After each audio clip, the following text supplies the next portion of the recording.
Hey folks, this is Vince with Dad's Gaming Addiction, and today we're going to quickly revisit Lightyear Frontier. This is a game that you can find on Steam for about 25 bucks or so. It is early access, so stuff is still subject to change. It is 40% off right now until June 18th, 2025, as part of their Shifting Gears update. It's a patch that they recently introduced to the game, and its name really carries some weight. There's a reason why it's called Shifting Gears. They've completely redesigned how the game works. And not everyone's happy with that either. Let me tell you, the reviews went from like a very positive to a mixed. Okay. But you can play the legacy version of the game through the main menu. You'll have to restart the game to do it. It's like a beta branch, I guess. It's a branch you can opt into. And currently, I had 15 hours in that and about 9.5 hours of this new Shifting Gears update playthrough that I'm currently working on. And the main focus of the game is now, well, it's shifted to farming. That's what I've noticed.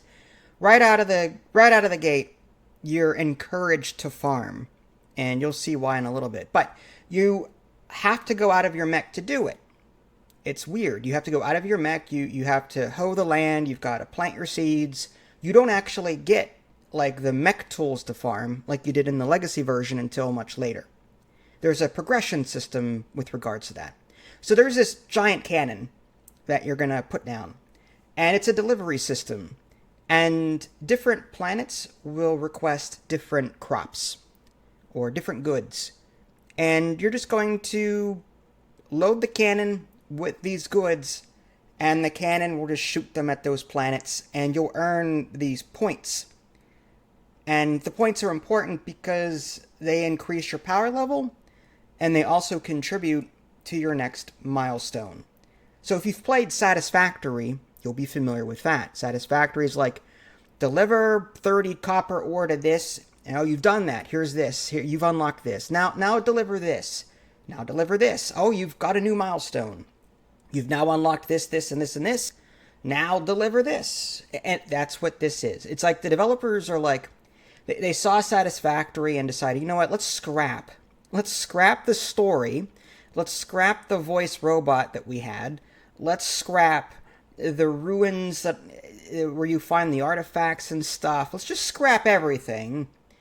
And let's make it a farming game. A slow grind farming game. That's what they did. And again, not too many people are happy with that. Not too many people are happy with that. Now, eventually, you'll be able to use your mech for farming. But in the beginning, typically, you have to do it by hand, get out of the mech, and, do it yourself with different tools that you have. But eventually, again, your mech will gain the ability to get new tools, and you can shoot the seeds into the crop plots. Unfortunately, there's no like lock-on system that I've seen so far. In the legacy version, I could lock on in like 9 tiles by holding in the button and letting go, and it would just automatically shoot into those nine crop plots. I don't see that yet, so it's unfortunately a carpal tunnel problem for me anyway. Click, click, click, click, click. A lot of individual clicking, but eventually. Once you get through enough milestones, you'll unlock, a harvester, for example, that, just like a tractor might have. You'll be able to get crops, just harvest them real quick that way.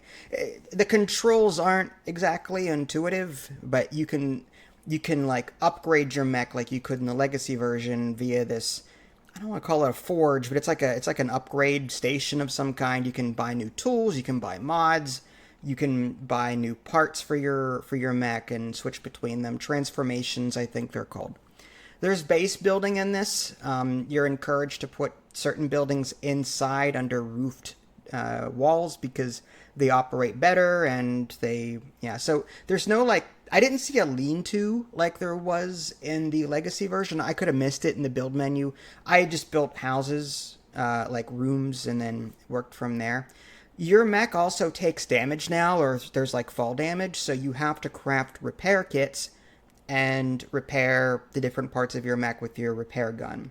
So that's also a new thing, but that can be turned off or toned down or up in the options menu under the game tab. Now you'll still find these artifacts. Like if you hit M for map and you can see like where all the resources are in this region and so on, like a list of all the resources, but the artifacts are now kind of scattered everywhere, and it's just your job to find them. But there's no like save slash clean the planet like there was in the legacy version that I've noticed. I have come across some like corrupted areas, and you'll see that in a little bit. But like I didn't like the story's like gone, so I don't know if there's a reason to do it. Honestly, there's limited character creation or customization, I should say. Different helmets, color schemes. Same with your mech. You can change the color of your mech. Assuming that you get like different themes like Halloween or Christmas, you can soup up your mech with those if you want to. But primarily, it's the gameplay loop is grow crops, interact with the machines in your base, and send those crops into your cannon to fulfill orders so that you can reach the next milestone and unlock new stuff. That's what the game is now. It's no longer a, like, save the planet, explore the ruins, why am I here, clean the planet. I haven't cleaned anything in the 9 hours that I've played. I have come across a couple of enemies. There's these floating green balloon spike thingies, and they just explode. Like I said earlier, I have cleaned up some, like, noxious weeds. But, like, again, without a story, it's like, why am I doing that except for their resources? Like, I see a meter filling up, but I don't know to what end. So there's that. The other enemy I saw was, like, a giant tornado. Scary. This was the scariest part of the game. And, yeah, I stayed away from that thing. I stayed away from it. So I don't know what happens if you get sucked into it. I can't imagine anything good.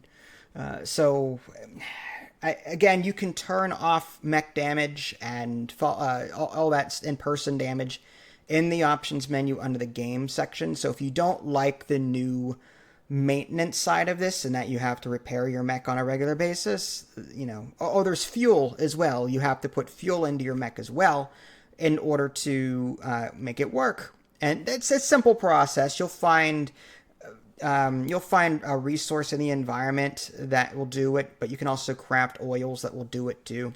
So, like, I personally, I've been playing for 9 hours. So on one hand, like, I'm still enjoying it, even though it's a complete refocus. On the other hand, I can see where people are pissed off because they've been playing this game for how many years, and now all of a sudden the developer goes, well, we're going to just change everything, scrap what we've been working on, and here's a farm. Do farming instead. Like, I can see where people would be pissed off. I can see that. So, like, on one hand, like, I'm having fun, but on the other hand, I kind of miss, like, where's the story? Why am I here? I could just go play farm together or something like that if I want to get my farming fix. Because there's no, like, teleportation yet. I can teleport back to my home once per day for free. But, like, if I had the ability to create multiple bases and teleport between them, maybe there is that functionality, but I don't have it yet, and I'm 9 hours in. That would make it so much better, because walking from one place to another is just, it's insanely slow, because you're in a mech, okay? And the reason, you can, I guess, make multiple bases, but only one of them, I think, you only have one farm plot thingy. It's a dome that protects your base. So, I guess you could have multiple bases, but only one of those farm plots for now. I'm not entirely sure about that. But, yeah, so I guess buy with caution. Buy only if you like the idea of a shifting, satisfactory farming focus. Okay, but if again, there's a legacy mode, but just because you can play that, fine, but I don't think it's going to be updated anymore. So you can play it, but you won't see any resolution to it. So take that for what you will. At $15, I still recommend it, considering the amount of playtime you can get out of this, but you're going to have to want to do this because it is a slow grind. So only buy this game if the idea of a slow grind farming game, super casual farming game with a satisfactory progression system appeals to you. Only then would I recommend it. This is Vince. Thanks for watching. I'll catch you all next time. Take care.